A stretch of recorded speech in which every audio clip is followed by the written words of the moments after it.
कलाकार नहीं हो सकता है।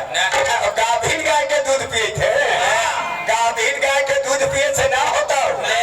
हमरा ही आओ, दूध से ज्यादा घी में ताकत रहे, घी पी घी।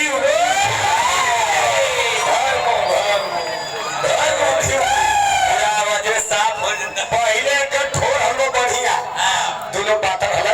अब ठोर देख रहे हैं मोटा कैसा है। अरे क्या है रोज